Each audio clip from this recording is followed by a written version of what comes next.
por lo menos definir el tema, decir, pueden consultar justamente sobre la definición del tema, lo primero. Si no tienen definido, circunscrito el tema, no pueden avanzar. Así que trabajen el fin de semana y el lunes hablamos sobre eso. Bien, entonces, vamos a seguir con lo que habíamos empezado la clase pasada. ¿Se acuerdan que habíamos trabajado sobre la definición, esta amplia definición de Kandel, Premio Nobel de Medicina, doctor en neurociencias, y habíamos empezado a trabajar y a desglosar cada parte de esta definición de la función del sistema nervioso, y habíamos estado tratando de explicar el cómo, porque es lo importante, no decir la función, sino explicar cómo funciona, o sea, cómo se recoge la información del entorno, también del medio interno, cómo se procesa y reconstruye. Y habíamos entonces hablado de un montón de procesos que llevan a la percepción, cómo se construye la sensación, cómo y dónde se integran esas modalidades sensoriales, y habíamos definido percepción como un proceso cognitivo, cortical, que incorpora las cuestiones subjetivas, emocionales de cada individuo. Por lo tanto, vamos a ir incorporando más conceptos a ese cómo se reconstruye esa información sensorial. ¿Se acuerdan que habíamos hablado que justamente estos procesos principalmente se dan en la corteza, ese procesamiento, ya sea de la información cruda que construye esa sensación como primer procesamiento, esa integración sensorial, ¿se acuerdan de la parietal posterior? Todo eso se da en la corteza. Y habíamos descrito varios pasos de la información proveniente de estereoceptores y propioceptores. También habíamos vinculado cómo eran los procesos, ¿se acuerdan? Vinculados a sentidos especiales, sobre todo la transducción, conducción, y cómo también se integraban. También lo vieron ya en un trabajo práctico. Y estuvimos haciendo referencia a todas estas áreas corticales que hacen al procesamiento. Todo este procesamiento implica una reconstrucción o una reorganización constante de esa corteza, gracias a los procesos de plasticidad neuronal que ustedes también ya estudiaron en las guías de estudios del trabajo práctico. Por eso digo, fíjense que acá vamos retomando un montón de conceptos que ustedes ya ven en las guías de autoestudios y trabajos prácticos. Cuando hablamos de esa reorganización cortical, se estudió inicialmente, por ejemplo, con mutilaciones, por ejemplo, de cuando se pierde un dedo, una falange, y ¿qué se observó? Que el área, por ejemplo, en este caso, si se pierde uno de los dedos, fíjense que en ese mapa del corporal que existe en la S1, se cubre esa área con, fíjense, los otros dedos. O sea que no hay ningún área cortical, se reconfiguran estas áreas corticales, receptando información y procesando información de las otras dos dedos. Otra cosa muy importante que se observó, obviamente primero en monos, porque principalmente todos estos estudios neurocognitivos se hacen en monos, con estimulaciones eléctricas, con algunas tareas manuales para evidenciar cómo se dan estos procesos. Después se ven en humanos y se estudian por tractografías, por un montón de estudios de imágenes, que ustedes seguramente ya conocen de imágenes normales. En este caso, ¿qué se observó? Que si a los animales solamente se les permitía manipular objetos con 3 de sus falanges, se observaba que esas falanges son las que aumentaban por encima de las otras áreas corticales que representaban las falanges no utilizadas. O sea que también había una reorganización en esa corteza S1. Eso, posteriormente, cuando se estudió, ¿en quiénes se estudió? Por ejemplo, en lectores ciegos de Braille, se observó que ocurría lo mismo, esa reorganización cortical por el mayor uso comparado con personas que no lo usan y que no usan el idioma braille, y comparando las áreas corticales de los dedos que se usan, aumenta la superficie, se expande la superficie al aumentar su utilización. Entonces, cuando hablamos y comenzamos a indagar, justamente, por ejemplo, tomando por ejemplo lo que pasa cuando uno intenta reconocer ese braille, tenemos que comenzar a pensar entonces en todas las funciones que tienen lo que conocemos como sentido del tacto, ¿sí? Muy importante en el ciclo vital, porque es el primero en desarrollarse en el ciclo vital. Ya hemos visto y hemos entendido en el teórico anterior cómo discrimina los estímulos, la forma, la textura, la temperatura, y cuando se apoya la mano, que sería lo que conocemos como tacto pasivo, el contacto pasivo. Ahora, cuando nos imaginamos a una persona leyendo braille, ya hablamos de que hay una exploración, o sea que hay un movimiento en ese sentido del tacto, por eso hablamos de tacto activo, o ustedes lo pueden encontrar con el nombre de exploración áptica, que no es exactamente lo mismo que el tacto pasivo, que generalmente nosotros nos detenemos a estudiar ¿qué? El tacto pasivo, así va, estas las vías, llega acá, es seguro, discriminación, no, pero en la vida diaria, el 95-98% de las situaciones no son por tacto pasivo, sino que son por tacto activo. O esto que se denomina exploración áptica, que tiene dos componentes. Este tacto pasivo, que se une a toda la información sinestésica proveniente de ¿dónde? De los receptores propioceptivos, y esa confluencia es lo que se llama tacto activo. Por lo tanto, ese tacto activo es muy importante, no solamente para poder reconocer objetos, sino también mediar acciones motoras, y vamos a ver también cómo impacta en cuestiones que tienen que ver con la sociabilidad y con la emocionalidad. Entonces, todo este recorrido que tenemos acá modelizado ya lo conocemos de la clase pasada. Lo que pasa con S1 y en S2, o sea, qué integraciones se van dando en S1 y S2, cuando pasa a 7, 5, 40, que es la corteza parietal posterior, cómo se van integrando nuevamente, porque ahí va llegando información propioceptiva nuevamente, y entonces se detecta la dirección, la velocidad sobre la superficie del cuerpo, como por ejemplo, justamente lo que está pasando en la lectura braille. Y eso es lo que ustedes conocen como esterognosia. Obviamente que cuando falla ese tipo de integración, es lo que se conoce como agnosia táctil, o sea que no se pueden reconocer los objetos a través del sentido del tacto. Cuando hablamos de esto, sería cuando solo tenemos la capacidad de reconocer los objetos por el sentido del tacto, sin la visión. Que eso sería el ejemplo de lo que a veces para justamente estimular este tipo de integración sensorial se da en algunos jardines de niños, para justamente estimular este tipo de integración, también con niños que tienen algún tipo de discapacidad, justamente la manipulación de objetos en este tipo de cajas, donde no se ven los objetos. Fíjense que acá tienen lugares para ingresar las dos manos, y solo a través del tacto, la esterognosia, disciernen o tienen que identificar qué es lo que se está tocando. ¿Eso qué implica? Que esas manos se están moviendo, o sea que hay una exploración activa cuando estamos hablando de esta esterognosia.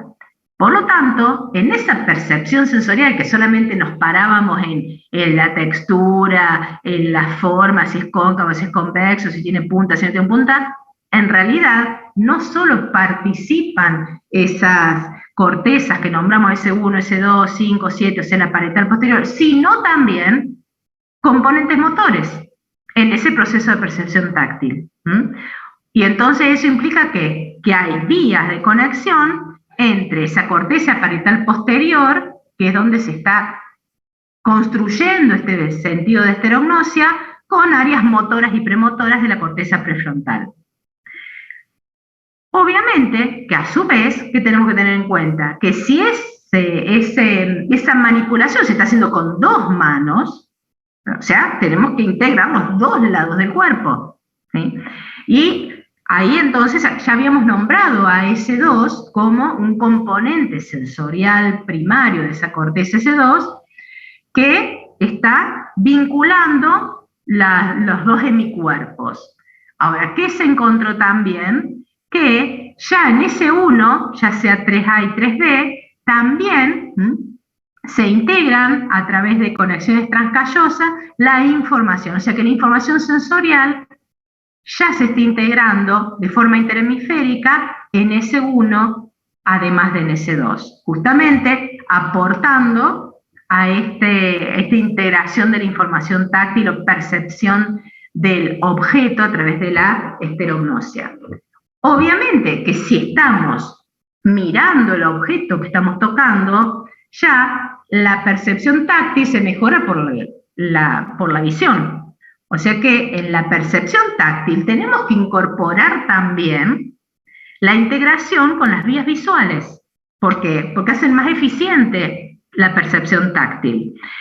¿Cómo se cree que participan las señales de la visión en esa corteza parietal, pariedotemporal, occipital, donde ¿se acuerdan que era la última que habíamos mencionado? Donde se integraban no solo de la visión, no solo la estereocepción, sino también cuestiones auditivas que comienzan a realizarse a nivel cortical procesos de inhibición lateral, lo cual también permite mejorar mucho la percepción táctil.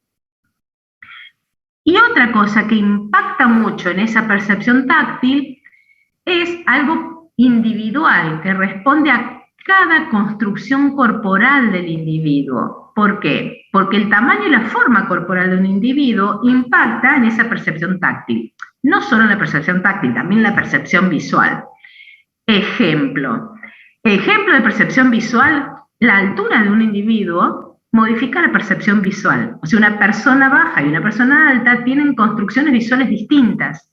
La distancia de los ojos que hacen a la parte de estereocepción de la visión también modifica la construcción o percepción visual de un individuo que tiene los ojos más separados de uno que lo tiene más juntos. Lo mismo pasa con la percepción táctil. ¿Por qué? Porque se referencia esa percepción táctil, por ejemplo, el tamaño de la mano, por ejemplo, el largo del brazo, que estaría señalando en un caso la relación de tamaño y en otro caso la percepción de distancia. O sea que fíjense cómo eso que a veces restringimos cuando hablamos de tacto y de percepción táctil a la textura y la forma, cómo se van incluyendo un montón de vinculaciones a nivel cortical que terminan de realmente hacer la construcción que denominamos percepción táctil.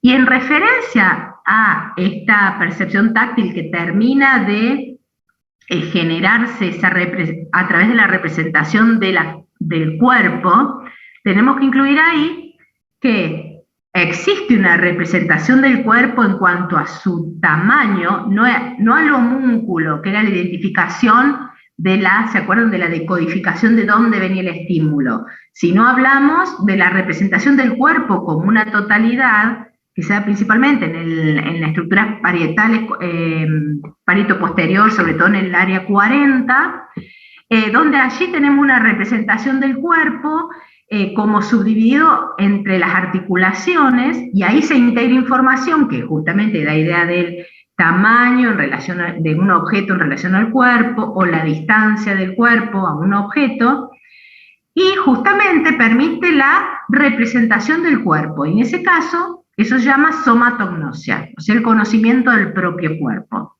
Pero obviamente que esa representación del cuerpo es una representación que está teñida de cuestiones subjetivas, por eso hablamos de una representación subjetiva corporal.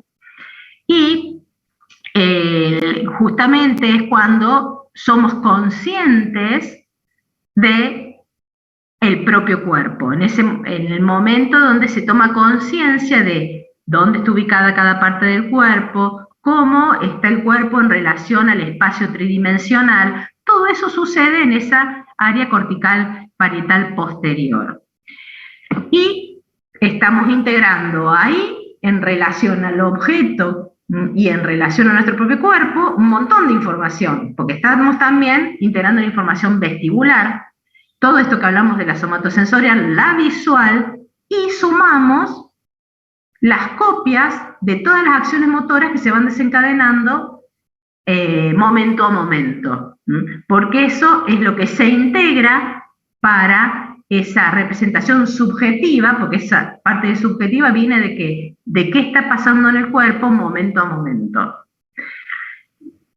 Una cosa importante es que eso tiene directa vinculación con la coordinación motora de las respuestas. O sea que fíjense que vamos a ir viendo que constantemente, si bien estamos hablando de la construcción de la percepción, que vamos de la percepción del objeto, la percepción del cuerpo, y vamos a seguir avanzando en esa construcción, constantemente hay vinculaciones ¿con qué? Con la coordinación de respuestas, que ya hemos definido que esas respuestas motoras no son otra cosa que los comportamientos o conductas del individuo. O sea que constantemente hay vinculaciones entre esas áreas corticales que integran información, y esa información se vincula con las áreas motoras frontales. Específicamente, cuando hablamos de esta representación subjetiva corporal, hay un área que seguramente estudiaron ustedes en anatomía, que está justamente, integra representaciones visuales y espaciales que mantienen la memoria, que es la parte de la corteza parietal medial que conocemos como precuño. Y justamente se observó que las personas que tienen algún problema en esa área, es donde aparece la pérdida del sentido del cuerpo como propio, y también del sentido del cuerpo en el espacio. Por eso habla de que está implicada en el sentido del yo y en la función espacial de ese yo. Por lo tanto, fíjense lo importante que es, y hablamos de representación subjetiva corporal, porque está mediatizando esa región una importante percepción del propio cuerpo.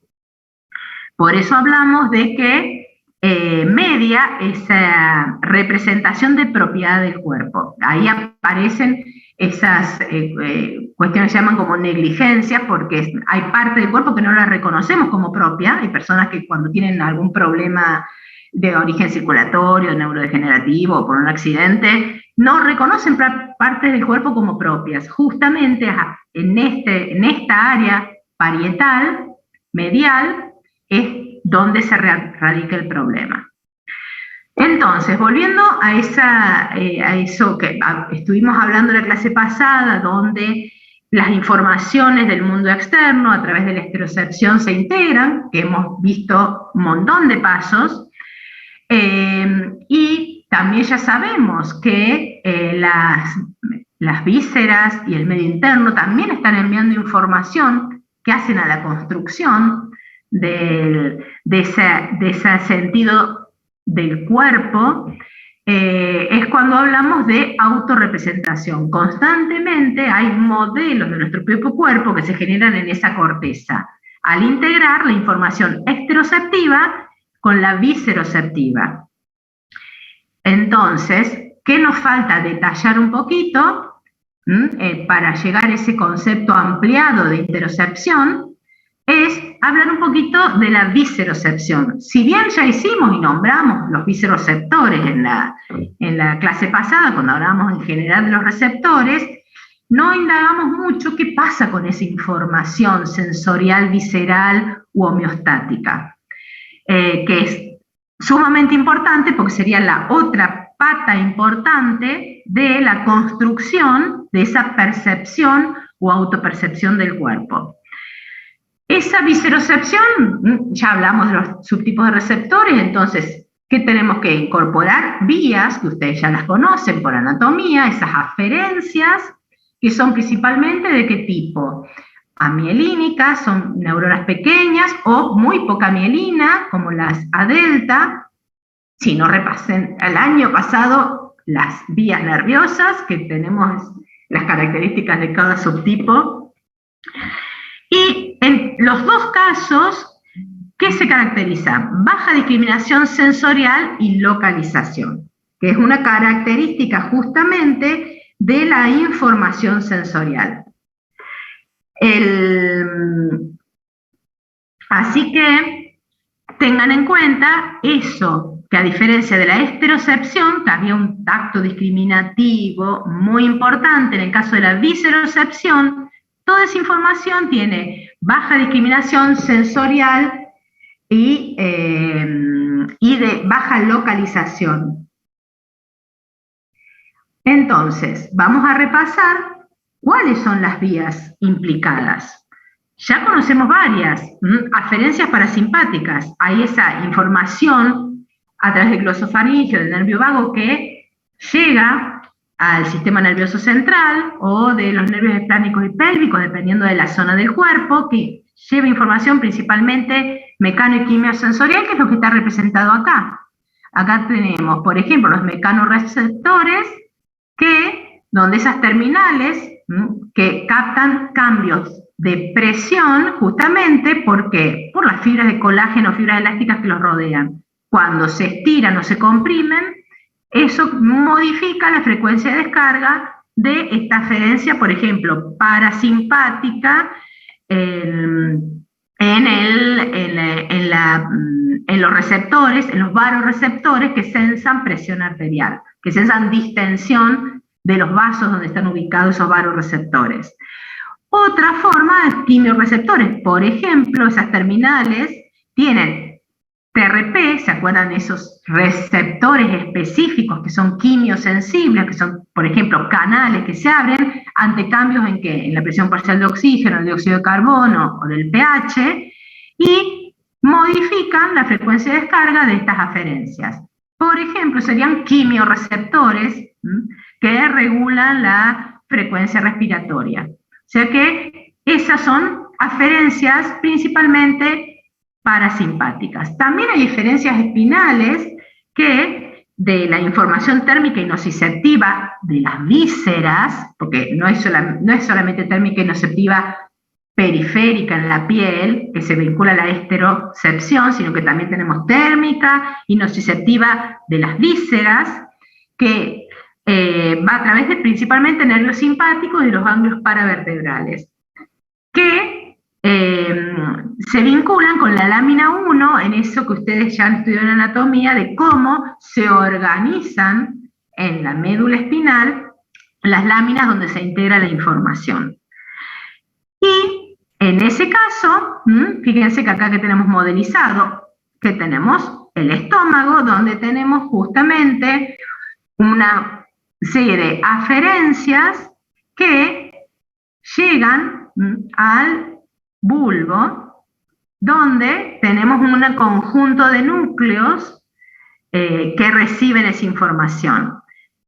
También tenemos que incorporar, en este caso de la viscerocepción, lo que se conoce como aferencias humorales, que son señales químicas que a través de los órganos circunventriculares impactan en el sistema nervioso central, o que directamente son células como los quimiorreceptores centrales o los osmoreceptores a nivel hipotalámico, que están sensando el medio interno de ese sistema nervioso central y se conforman en que en aferencias humorales, esos receptores homeostáticos.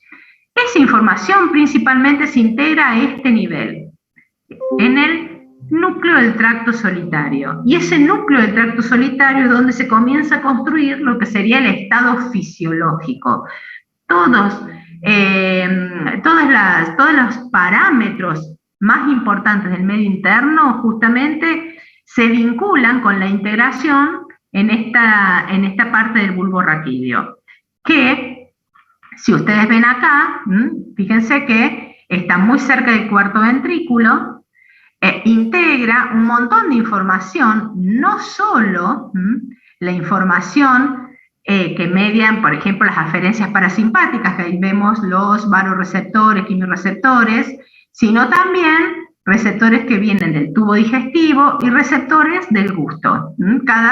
Están organizados viscerotópicamente, o sea que antes hablamos de somatotópicamente, porque era el cuerpo, ahora hablamos de viscerotópicamente, porque están organizadas y no se mezcla la información, sino que se integra. ¿Cómo se integra? Porque hay conjuntos distintos en ese núcleo de tracto solitario de células, algunas excitatorias, algunas inhibitorias, que suman la información y la eferencia del núcleo del tracto solitario va a participar en la regulación de distintos parámetros fisiológicos, que eso es lo que vamos a ver cuando veamos la unidad temática 12, todas las regulaciones. Por lo tanto, este núcleo es sumamente importante al integrar la información homeostática, también información motivacional, ¿sí? Y también integra la señalización del daño tisular, porque recibe aferencias de receptores nociceptivos viscerales. Esta información, entonces, también tenemos que tenerla en cuenta cuando estudiemos la coordinación de respuestas. Porque justamente, por ejemplo, cuando hablamos de que integra información motivacional como el hambre y la sed, justamente cuando hablamos de motivacional estamos hablando de, entre comillas, sería la energía impulsora a la realización de una conducta o un comportamiento. Por lo tanto, el núcleo del tracto solitario también participa en la coordinación de respuestas conductuales. Y esa representación de esos estados corporales, entonces vimos que tenemos aferencias parasimpáticas o simpáticas que se integran a distintos niveles. Ya nombramos la importancia del núcleo del tracto solitario, también en la misma lámina 1 y a nivel parabraquial también se integra información, llega al tálamo y en los dos niveles, tanto el núcleo del tracto solitario como el parabraquial, se coordinan respuestas conductuales. Y esa información continúa su camino hasta llegar a una estructura muy importante, que es la corteza insular o ínsula. Fíjense que es tan importante que se considera justamente, así como hablamos de S1, hablamos de corteza visceral primaria. Esa sería la importancia de integración en ese mapa viscerotópico de la corteza insular. Acá estamos haciendo referencia principalmente a ese mapeo del estado interoceptivo, que al llegar a este nivel cortical se hace consciente, es donde hacemos consciente justamente el estado corporal relacionado con el medio interno y toda la información visceral. Pero esa información está representada ya a nivel cortical en una forma en que se integra a través de esas estructuras de la ínsula. Fíjense que acá hay 3 procesos en la ínsula, donde se va sumando información porque se va integrando a esa información visceral cruda, información esteroceptiva y posteriormente información límbica y cognitiva. A saber, entonces, también eso impacta en la coordinación de respuestas conductuales. O sea, todas estas flechas grises que empiezan a ir y dice coordinación de respuestas conductuales es lo que tenemos que tener en cuenta cuando veamos en el teórico que viene conducta y cómo se genera una conducta cuando no es que se genera porque sí, sino que ya toda esta construcción de la percepción está impactando en la generación de conductas. ¿Qué pasa entonces en el procesamiento de esa ínsula? Esa corteza insular. Acá fíjense que, si acá tenemos S1, acá está S2, acá está la ínsula, ¿sí? Fíjense que es una estructura que se reconocen, acá están modelizadas dos partes, pero hay tres partes funcionalmente importantes. ¿Qué tenemos? Acá la posterior, la ínsula posterior, donde está recibiendo información del tálamo ventromedial y integra información de S1 e integra información visceroceptiva. O sea que, fíjense que ya al primer nivel ya estamos integrando un montón de información. Esa información, fíjense, pasa a la ínsula medial, donde llega información de la corteza S2, de sistemas corticales visuales, auditivos, vestibulares, y principalmente acá que tenemos la integración con la información de la amígdala y del hipotálamo. O sea que a nivel medio la ínsula ya está integrando cuando, ustedes imagínense, acá hay millones de sinapsis, pero imagínense que acá hay un montón de vías que llegan, se integran en una neurona, hay sinapsis, hay procesamiento de información. A eso nos referimos cuando se integra. ¿Qué quiere decir? Que hay un montón de señales sinápticas que se van a sumar o restar si son inhibitorias, y ahí hablamos que está integrando la información. Y entonces estamos integrando información del sistema límbico y de asociación sensorial, cuando sumamos S2, y de cortezas visuales, auditivas y vestibular, información vestibular. Posteriormente esa información pasa a la parte anterior de la ínsula. A esa parte anterior de la ínsula, arriba información, que fíjense que son vías de ida y vuelta a ese nivel, de la corteza, corteza singular, órbito frontal y dorso lateral. Y eso tiene integración con funciones cognitivas. O sea, fíjense lo importante que es, por eso no podemos decir que solamente, si bien es un mapa viscerotópico, cuando hablamos de la ínsula posterior, pero a medida que esa información va pasando a través de las distintas partes de la ínsula, se va integrando con otra información, y eso es lo que hablamos de la construcción de esa representación. Y acá, en esta representación, entonces, al tener conexión con el sistema límbico, esas sensaciones interoceptivas van a influir en la interpretación de la información esteroceptiva y también van a influir en la construcción del estado emocional. ¿Por qué? Porque estamos integrando con la amígdala. Entonces, justamente esa representación de todo este nivel corporal nos da la idea del estado emocional también al nivel de la ínsula media. Y acá que tenemos representado que la información va ascendiendo. Todo lo que estuvimos hablando recién es cómo va ascendiendo la información, ya sea generando una esterocepción o una viscerocepción, que nosotros hablamos de la visión amplia en la interocepción, que sería la suma de estas dos, y eso nos da idea justamente de lo que ustedes van a encontrar en los libros como procesamiento de abajo hacia arriba. Es justamente cómo la información sensorial constantemente está impactando en esa construcción cortical. Por eso hablamos de procesamiento de abajo hacia arriba. Ahora, cuando tenemos el impacto del sistema límbico, esa inferencia interoceptiva, esa construcción interoceptiva que se da en la ínsula, ayuda a justamente construir el estado emocional.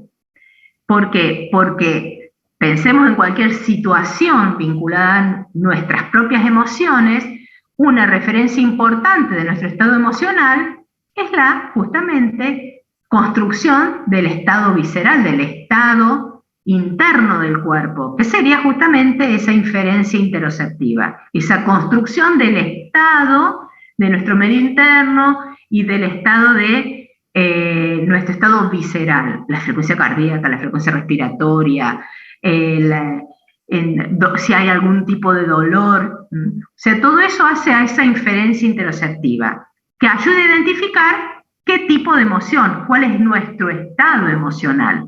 Por eso hablamos de que la ínsula media ayuda a la representación del estado emocional, o sea que pasa de la representación del estado visceral o del estado del medio interno, pasa también a la representación del estado emocional. Y fíjense que esa información se integra en la ínsula anterior con información cortical muy cognitiva, porque vamos a ver la clase que viene que esa corteza prefrontal dorsolateral es la principal usina de pensamientos. Por lo tanto, justamente si hablamos que esa ínsula media ayuda a identificar el significado de esas emociones, cuando esa información con tinte emocional se integra en la ínsula anterior, ese procesamiento ayuda a evaluar el significado de esas emociones. O sea que, fíjense que acá ya estamos comenzando a unir esta construcción total del organismo relacionada con el estado o representación de las emociones. Por lo tanto, ahí tenemos una retroalimentación constante, porque constantemente tenemos información estereoceptiva e interoceptiva que en la ínsula, en el transcurso de esa ínsula, se va modificando y representa el estado emocional, pero a su vez, fíjense ¿qué nos muestra acá esto? Que el estado emocional de una persona, ante los mismos estímulos, genera una representación o autorrepresentación distinta. ¿Por qué? Porque el estado emocional también impacta sobre la construcción de la percepción, ya sea visceroceptiva o esteroceptiva. O sea que hay constantemente una interacción. Por eso fíjense que cuando hablábamos, vuelvo un poquito para atrás, cuando a este nivel, en la ínsula media y en la anterior, fíjense que las flechas son de ida y de vuelta. Por eso estamos hablando de que esta construcción y esta reconstrucción constante es el impacto de la viscerocepción y esterocepción sobre las emociones o el estado emocional, la representación de ese estado emocional, y a su vez el mismo estado emocional o la misma memoria de un estado emocional modifica la misma representación del estado emocional o de la evaluación de lo que significa ese estado emocional. Y lo importante en este caso es que cuando esas representaciones internas del estado corporal con las representaciones del estado emocional y de las representaciones cognitivas, lo importante es que la autorrepresentación, o sea, en esa integridad de la percepción mental del propio organismo y del propio estado emocional y cognitivo, tienen que estar vinculadas y sincronizadas. Cuando hay un desacoplamiento entre algunas de esas construcciones, fíjense que hablamos de representaciones estereoceptivas, viscerales, del estado corporal, del estado emocional. Cuando hay algún desacoplamiento, es cuando se siente un intenso malestar. Y ese desacoplamiento puede deberse a un impacto social o un impacto afectivo importante. O el efecto de drogas, que justamente se llaman disociativas por eso, porque esas construcciones dejan de vincularse. También cuando ocurre en un montón de enfermedades mentales o de estados psicóticos. O sea, justamente ese yo construido que está construido sobre un montón de representaciones hipervinculadas. En ese feedback hay alguna de ellas que se desengancha de esa vinculación. A veces nos pasa cuando recibimos una noticia que no esperábamos, mala o muy buena, esa sensación de yo no estoy acá, o esa sensación de que nos distanciamos del ingreso de información estereoceptiva, justamente eso es un instante de desacoplamiento entre esas representaciones, esas múltiples representaciones que hemos nombrado hasta ahora. Obviamente que eso es un instante y hay un conjunto de respuestas cognitivas y respuestas conductuales que ayudan a que vuelvan a acoplarse. Y eso, imagínense, que es potenciado por las drogas, algunas drogas justamente que hacen que se desacoplen estos planos, de ahí vienen las alucinaciones, y bueno, se da mucho en varias enfermedades mentales. Por eso es la importancia de reconocer que existen todas estas representaciones cuando hablamos de una visión biopsicosocial del individuo. Esos pacientes que ustedes van a atender constantemente están construyendo y reconstruyendo todas estas representaciones de todos estos estados que hacen a su yo personal. Justamente un impacto importante sobre estas reconstrucciones y representaciones es el impacto cuando hablamos de la visión biopsicosocial, el de las señales sociales. Importante. ¿Por qué? Porque si volvemos y lo relacionamos con el tacto, que ya vimos cómo vamos reconstruyendo el tacto, fíjense todo lo que hablamos del tacto, que llegamos también a lo importante del tacto en la comunicación. ¿Por qué? Porque también comunica y comunica señales sociales, que van a tener impacto ¿en qué? En el estado emocional y en la respuesta conductual del individuo. Ustedes dirán, ¿cómo? Cuando nosotros analizamos los subtipos de receptores, que es lo que generalmente es lo que viene en los libros, me hicieron acordar, justamente en el boron hay una parte, que miren que adoro el boron porque es uno de los mejores libros, pero esta parte, toda esta construcción, no tiene nada el boron. O sea que ahí ya sí tienen que ir a Cardinali, neurociencia de Cardinali, neurociencia de Purves, a cuestiones un poquito más profundas, porque se queda muy en el límite, muy en lo básico el boron. Así como profundiza en unos temas, en este tema no profundiza nada. Es como que se queda en nada, en estos receptores, las vías, S1, S2, y hasta ahí llegamos. Cuando analizamos, cuando analizamos que tenemos acá la fibra C, esto ustedes lo tienen que linkear con el trabajo práctico del año pasado de la unidad temática 3, creo que es, ¿qué tenemos? Nociceptores, receptores de temperatura, estos itch serían los receptores que tienen que ver con el rascado, y aparecen unos receptores de bajo umbral relacionados con lo que se llama tacto emocional. Si el libro es muy viejo o el libro no tenía actualizaciones, esto no aparece. Pero es muy importante. ¿Por qué? Porque justamente nos ayuda a entender un montón de procesos emocionales y sociales, que justamente son los que impactan en la construcción de la percepción del mundo externo y del mundo interno. ¿Qué tenemos acá? Esos receptores se encuentran principalmente en la piel con pelo, no en la glabra, que sería la sin pelo, que es la que aparece generalmente en los desarrollos teóricos para estudiar el tacto, sino que estas fibras principalmente en las zonas del cuerpo que tienen vello.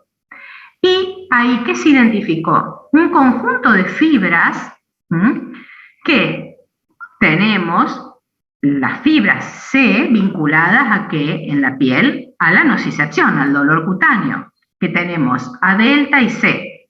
Las A delta ayudan a identificar específicamente, más o menos de dónde viene el estímulo, y las fibras C más o menos informan el tipo de daño.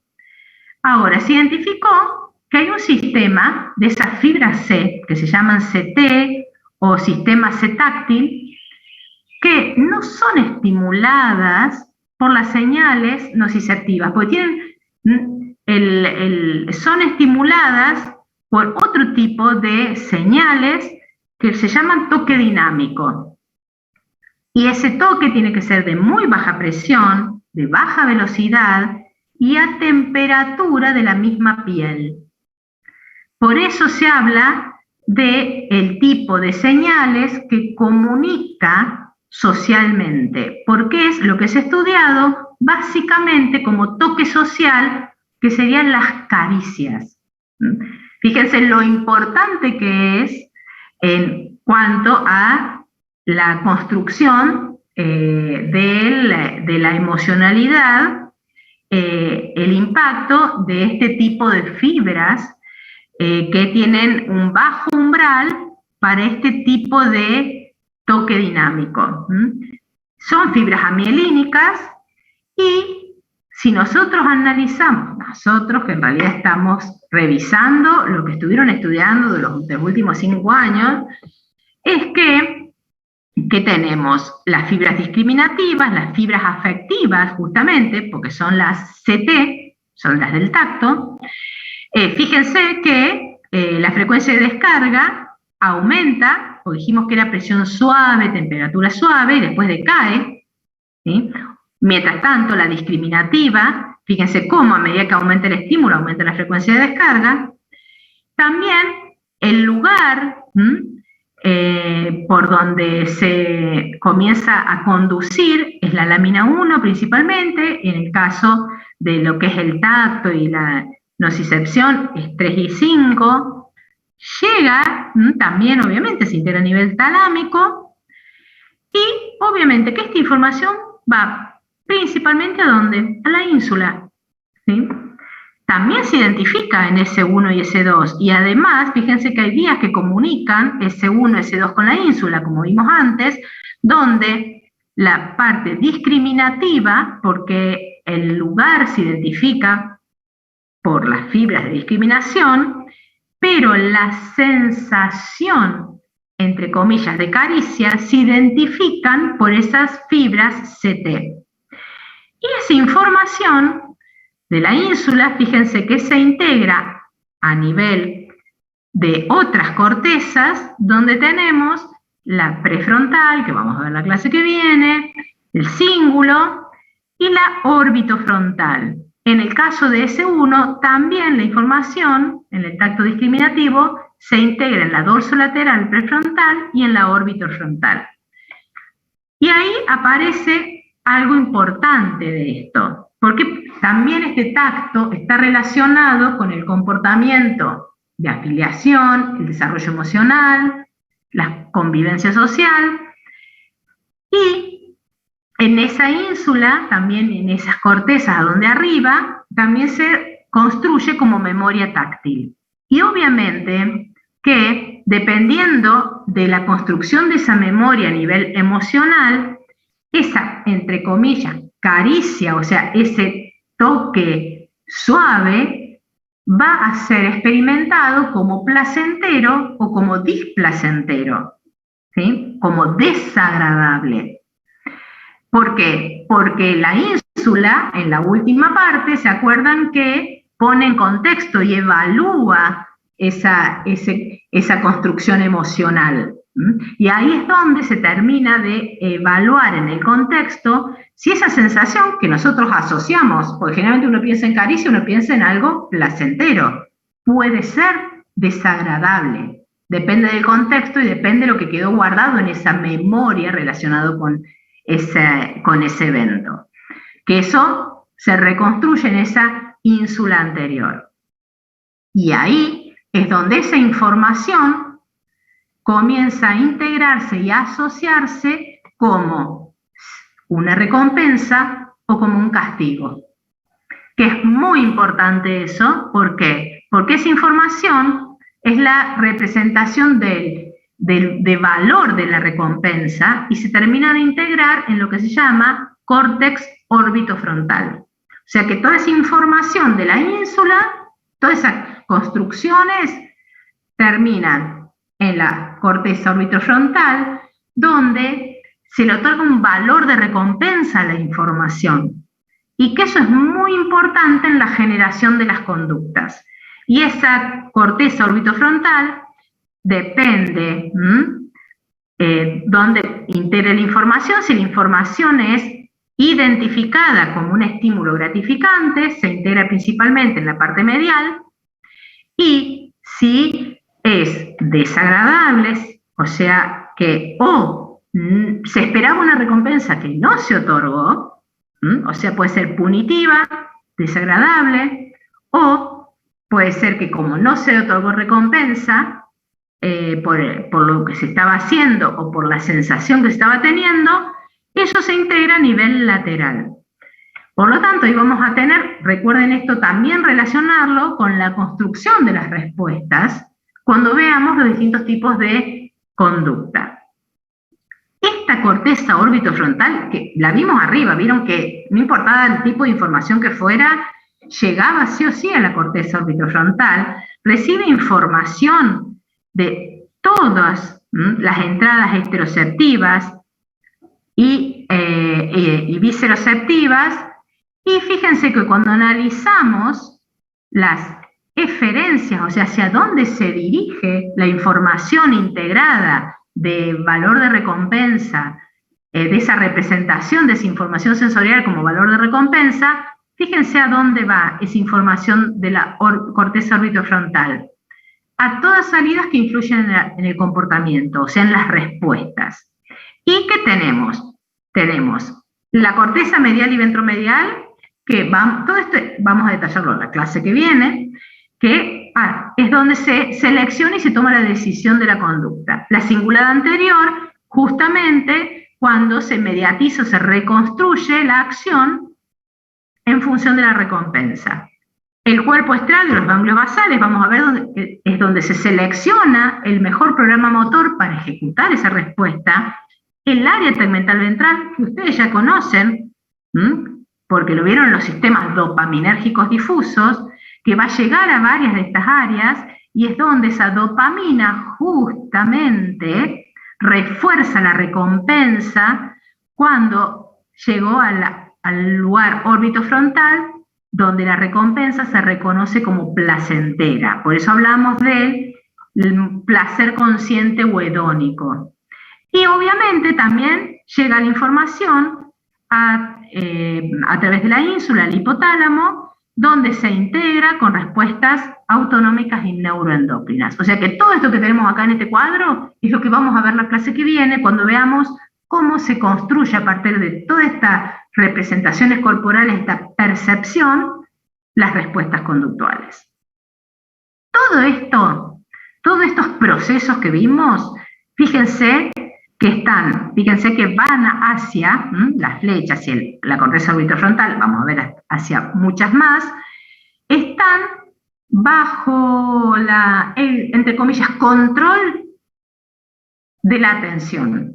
¿Por qué? Porque los procesos o el estado atencional es el que va a priorizar cuál es la representación y cuál es el procesamiento. Por lo tanto, vamos ahora a sumar otra representación que es la del estado de atención del organismo en esa construcción de la percepción. Obviamente que es muy importante porque estamos bombardeados de un montón de señales. Todo esto que estamos explicando implica un montón de procesos neuronales que implican un gran gasto energético. Por lo tanto, es muy importante cómo se distribuyen esa atención, generando el estado de atención, que va a depender de qué ese estado de atención. Por un lado, de las características del estímulo. Si es un estímulo fuerte, si es un estímulo repetido, si es un estímulo de gran tamaño, si es un estímulo visual, o si es novedoso, también va a estar controlado y representado ¿por qué? Por el mismo observador, o sea, el mismo individuo, porque por sus propias características o por las intenciones de ese individuo. Ejemplo, todos ustedes, siempre le doy el mismo ejemplo, porque todos ustedes reconocen, ya tienen las representaciones mentales, emocionales, estereoceptivas de este símbolo. O sea, ya se interpreta como un símbolo. Obviamente que para cada uno de ustedes tiene una representación emocional distinta. Imaginémonos que algún día vamos a poder ir a caminar por las calles de Nueva York y tenemos todo, esta es una foto de las obras musicales en Broadway. Obviamente que si lo vemos, fíjense la competencia, que está compitiendo. Obviamente todo esto es súper estudiado por los que generan marketing publicitario. Todos estos procesos los conocen más ellos que un médico. Todas estas son señales visuales. Cuanto más grandes que están, ya tratando de captar la atención como señales. Ahora, dependiendo de la intencionalidad del individuo que las observa, va a ser hacia dónde se dirija la atención. Si la intencionalidad es comprar la entrada para una obra de teatro, va a estar pensando y mirando, observando estos carteles. Si en realidad el estado visceral, visceroceptivo,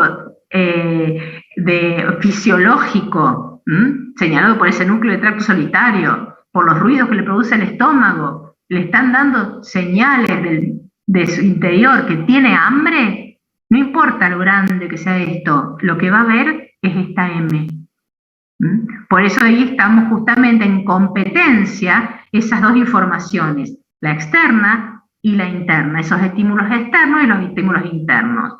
Y justamente la atención es un proceso cognitivo, o sea que ya estamos hablando de corteza, de activación. Fíjense que están marcadas 3 palabras. Activación óptima, que permite seleccionar, porque ese ejemplo que les di es la selección de la fuente de información, y el control de la acción, o sea que va un poquito más allá, e impacta en el control de la acción. Vamos a comprar la entrada, vamos a entrar al McDonald's a comer algo. Y tanto la activación, la selección como el control de la acción terminan en ¿qué? Optimizando las acciones o las respuestas conductuales que están mediadas por ya sea objetivos o intenciones internas como sería el hambre. Para entonces tener en cuenta esa construcción, eso que nosotros estamos observando de esa calle, esa percepción, esa construcción, está también entonces filtrada por los intereses y por las intenciones.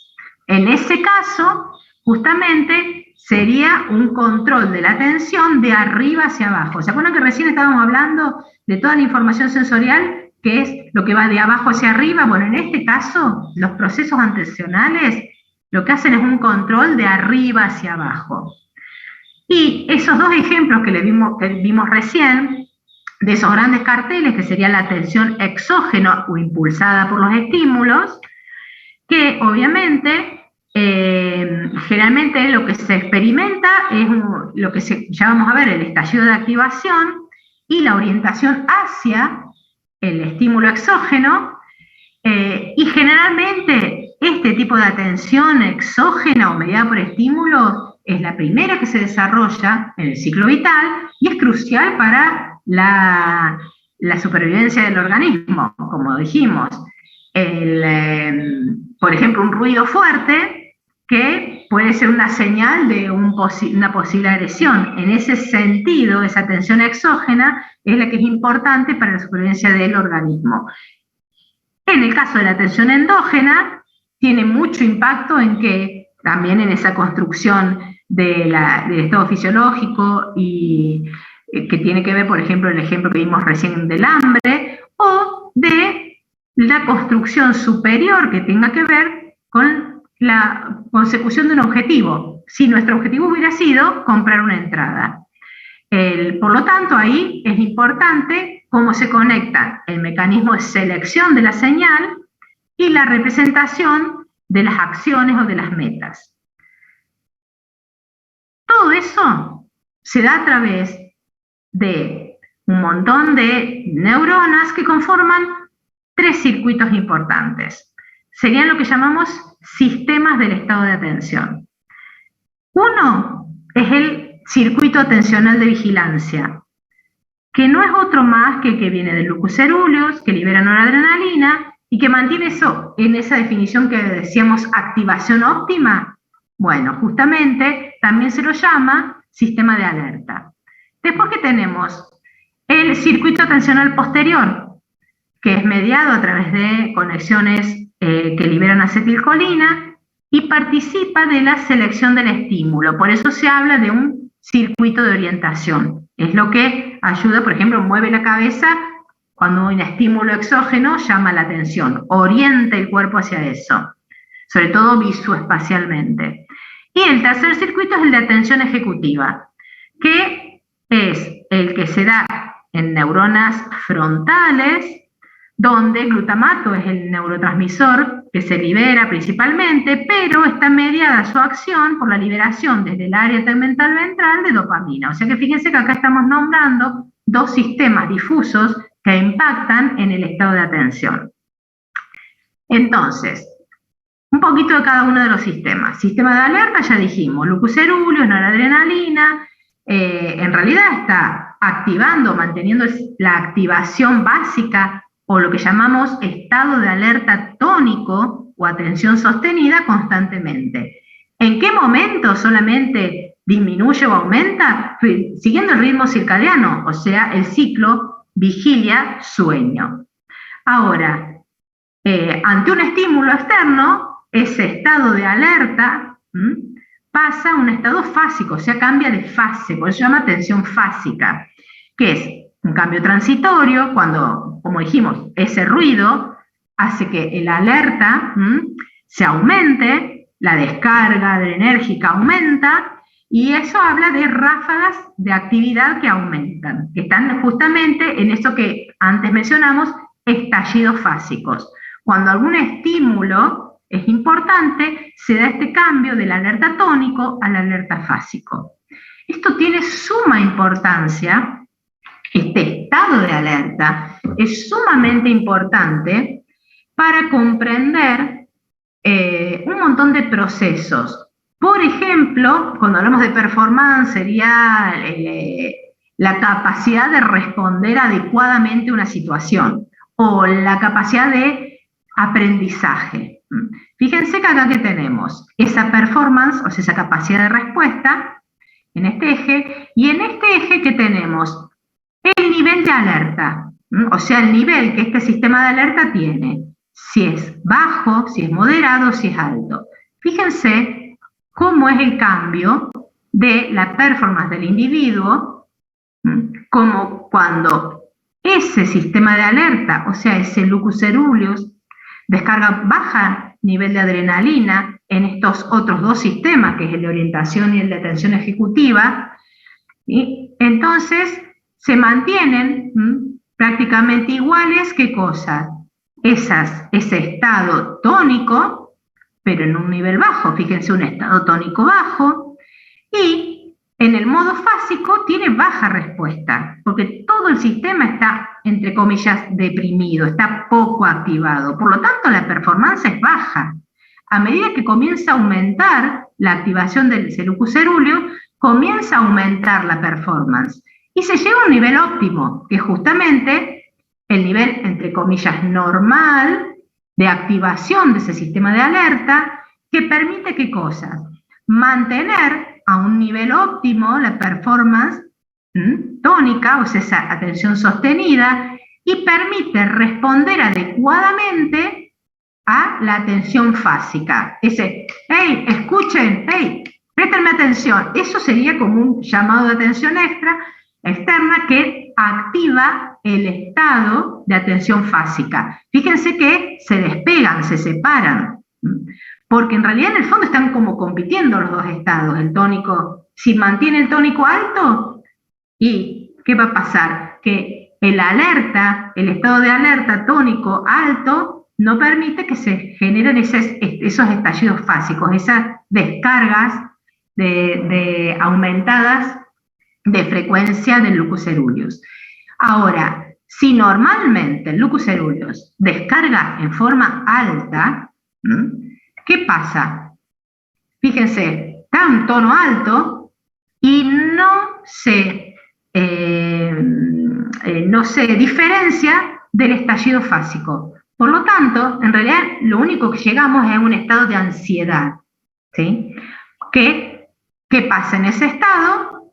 La performance disminuye. Básicamente, ustedes represéntenselo en sus propios estados de alerta.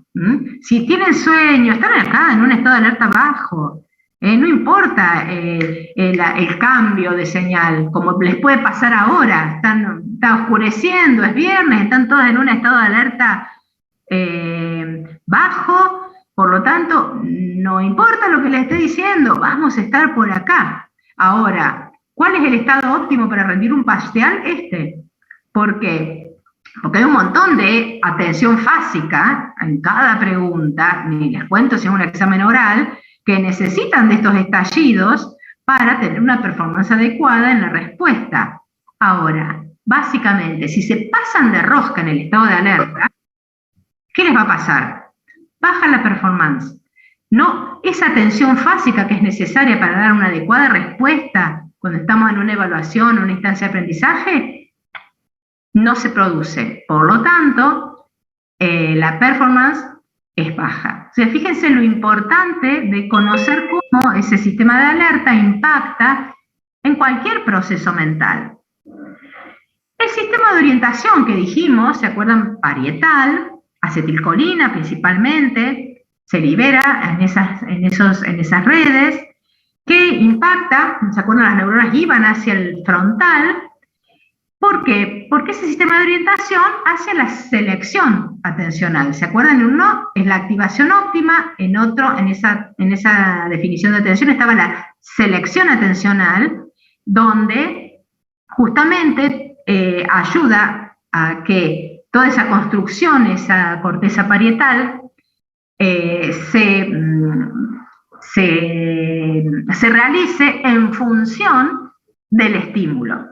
O sea, por eso habla que todos los canales sensoriales están abocados a la captación del estímulo, principalmente, por ejemplo, los auditivos y los visuales. Y impacta también, no solamente cuando hablamos de señales externas, sino también esa selección atencional está mediada por señales endógenas o por expectativas. Lo que estamos esperando que suene el timbre. Bueno, en realidad son señales endógenas, ¿sí? Que están generando activación de ese sistema de orientación, y nuestro sistema auditivo está principalmente puesto ¿en dónde? En el timbre o en el niño que está llorando. Tenemos nuestros niños dando vuelta. Estamos en ese sistema de orientación, también es guiado por estímulos endógenos. Por lo tanto, ahí podemos discernir si es principalmente vinculado a estímulos exógenos, se habla de un circuito ventral, que obviamente siempre participan regiones parietales y frontales, pero en este caso por circuitos que van de modo ventral, que reorientan la atención a el estímulo, a lo grande que sea ese estímulo, a lo ruidoso que sea el estímulo. Yo no lo estoy esperando el estímulo, esa es la diferencia.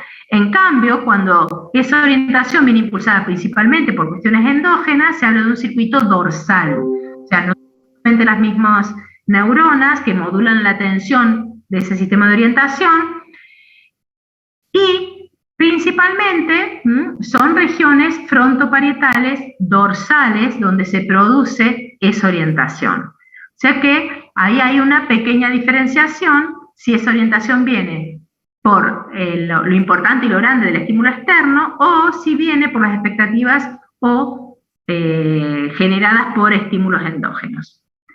Y el último sistema sistema es el sistema ejecutivo, que dijimos, frontal, ¿se acuerdan? Que está impactado por la liberación de dopamina, principalmente el área tegmental ventral, y que está, ¿se acuerdan que dijimos? Relacionado más con el control de la acción, o sea que es una atención focal consciente, y está modificando, por eso envía señales que se llaman top-down o de arriba hacia abajo, en el control de todos los otros sistemas.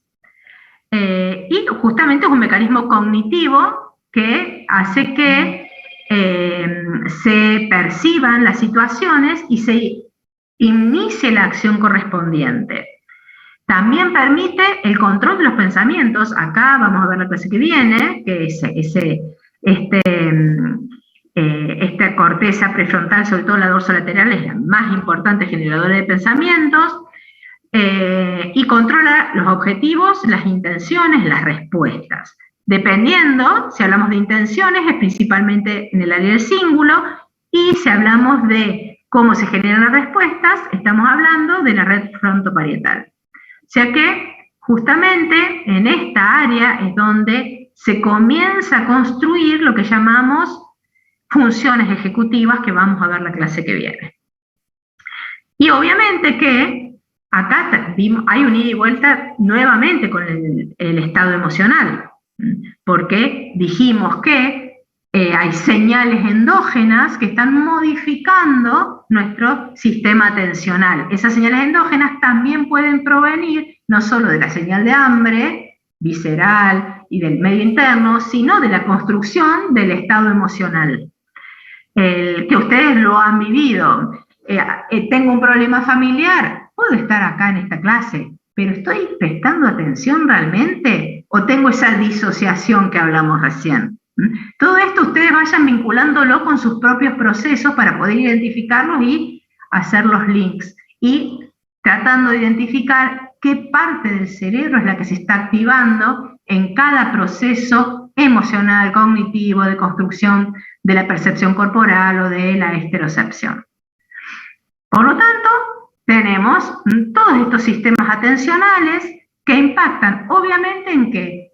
En la construcción de esa respuesta. Y ya les había adelantado que en el ciclo vital, obviamente, esos circuitos van, entre comillas, digamos, madurando, mielinizándose, por lo tanto, va cambiando, pues ya dice que es un desarrollo heterocrónico, porque los bebés, los primeros meses, tienen una orientación, tienen un estado de alerta, principalmente por orientación externa.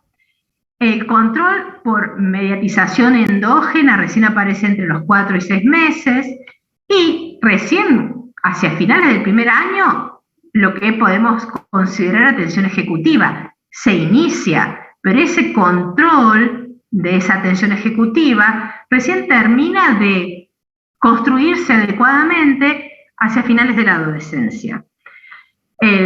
O sea que, fíjense que a medida que se van desarrollando, mielinizando los circuitos, es que van apareciendo todas estas representaciones del sistema atencional. Obviamente que todos estos procesos, ya vamos al último tema. A ver, quiero ver qué hora es, chicos, disculpen. Estamos perfectos, vamos a terminar bien. Todos estos procesos que vimos de la construcción de la percepción táctil, de cómo vamos aportando un montón de información, se construye la representación del cuerpo, la representación de los estados corporales, la representación de los estados emocionales, todo eso, esa información, todas esas construcciones y representaciones implican que constantemente la información está en circuitos reverberantes, porque la información, como lo que estoy haciendo yo en este momento, toda esta información que estoy recuperando de la memoria, ¿sí? De la memoria en el sistema límbico, es un proceso activo, y en el momento en que se las estoy diciendo, ¿sí? Toda esa información está accesible en la corteza, y puedo ejercer la conducta de estar brindándoselas a través de esta actividad teórica. sea que necesariamente hay un montón de circuitos neuronales activos constantemente que permiten estas funciones cognitivas. Y es lo que se llama memoria de trabajo. O sea que esa memoria de trabajo, esos circuitos activos, que vamos a ver que son los que están sincronizados, son los que permiten los procesos mentales. Y ese almacenamiento supertemporal de segundos de la información. Y esta memoria de trabajo es otra importante función ejecutiva. O sea que recuerden, cuando veamos funciones ejecutivas, la clase que viene, cuando hablemos de memoria de trabajo estamos hablando de esto, de estos procesos neuronales que permiten el manejo de la información momento a momento. Si la memoria de trabajo es poca, es como si tuviéramos una computadora vieja. Por lo tanto, al poner programas más complejos, ¿qué dijimos? No, tengo que aumentar la memoria RAM. Eso sería básicamente nuestra memoria de trabajo. Lo que permite que generemos pensamientos y tomemos decisiones de acción, básicamente. Esa memoria de trabajo, entonces, se estudia a través de las señales eléctricas que se generan en esa corteza, que son llamadas ondas teta, y que, ¿cómo se estudian? Que cuando hay dos partes del cerebro que están sincronizadas, esas ondas teta están sincronizadas, se asume que se está generando esa memoria de trabajo en un proceso mental. Entonces, así es que fueron estudiando cómo se van vinculando, ¿ven?, los circuitos de la corteza prefrontal, parietal, circuitos de la memoria, que serían todos circuitos que están involucrados en la construcción del pensamiento, la atención, la toma de decisiones, también la regulación de emociones. ¿Por qué? Porque vamos a ver la clase que viene que toda esa corteza frontal tiene esa regulación top-down sobre el sistema límbico. Ya venimos viendo que hay idas y venidas desde ese cerebro paleomamífero, que es el sistema límbico, si lo vemos evolutivamente, al neomamífero, que es la corteza.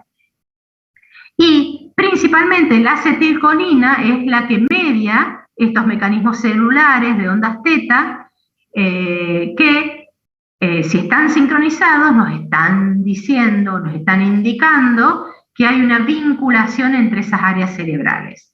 Y así es como se estudiaron esas sincronías entre áreas sensoriales, y es lo que se llama memoria sensorial, que es de muy cortito plazo, unos poquitos segundos, que obviamente está bajo el control de la corteza prefrontal y de las funciones atencionales.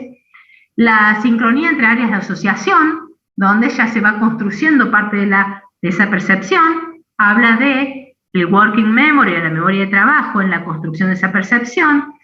Y obviamente, cuando decimos, bueno, pero esto decimos memoria de trabajo, pero esta información en algún momento de ese cortísimo plazo de segundos en las áreas sensoriales, en las áreas dorsolaterales prefrontales puede estar unos poquitos minutos, y siempre decimos después pasa a la memoria a largo plazo. Es cuando ese pasa a la memoria a largo plazo, sería cuando comienza la sincronía entre las áreas corticales prefrontales y el hipocampo.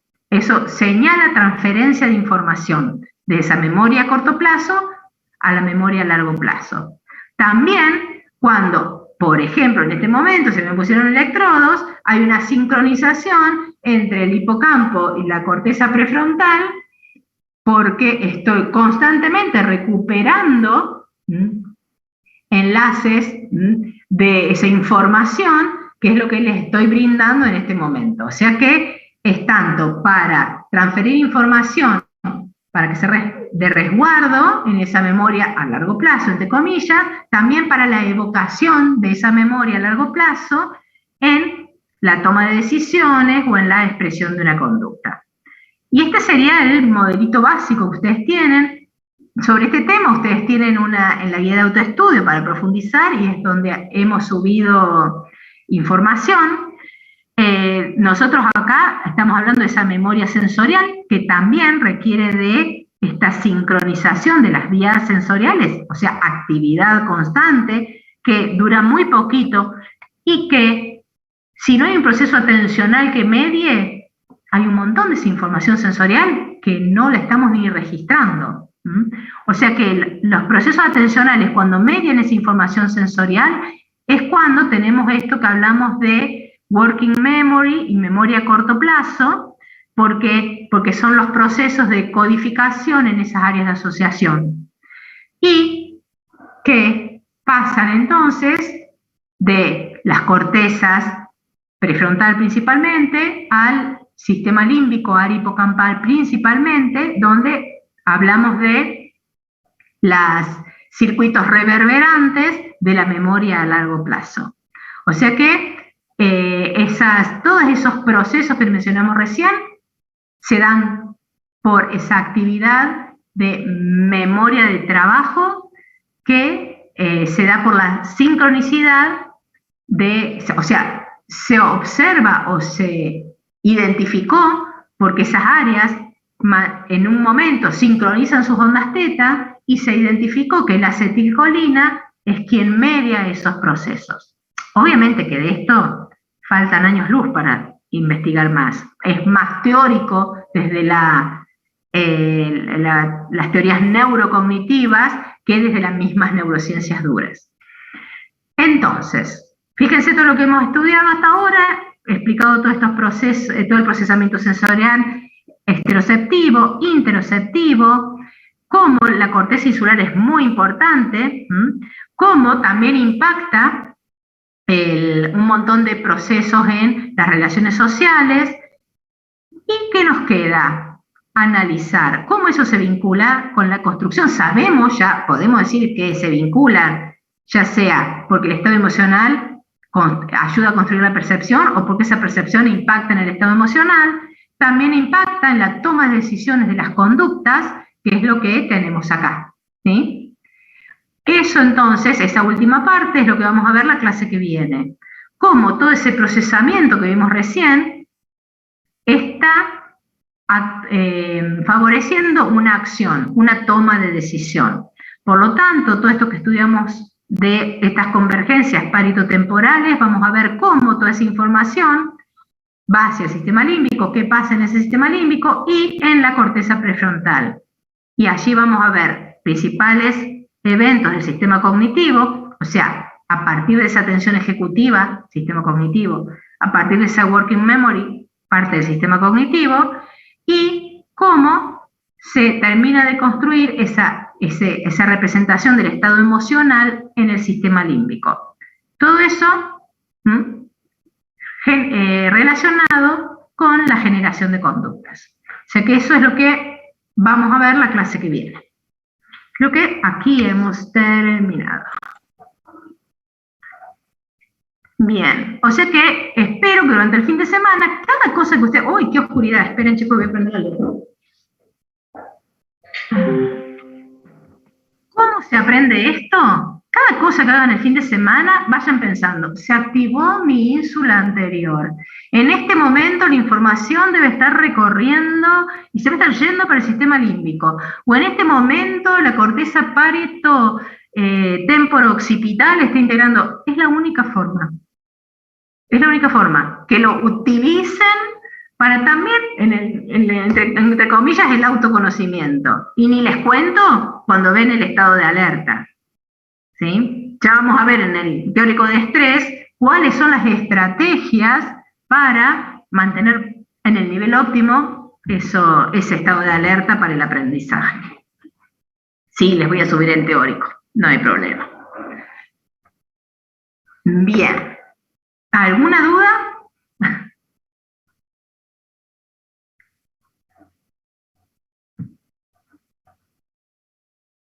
Ahora, de esto que estuvimos viendo de memoria, ustedes ya tienen un montón de información de memoria, lo que es memoria, lo que es el estado vigilia-sueño y se me fue el lenguaje.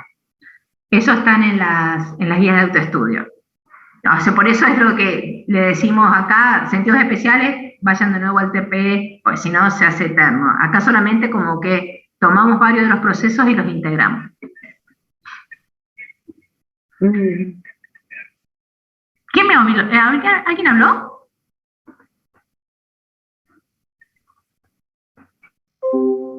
Bien, bueno chicos, entonces ahora les subo el teórico y bueno, vayan pensando, aprovechen para pensar.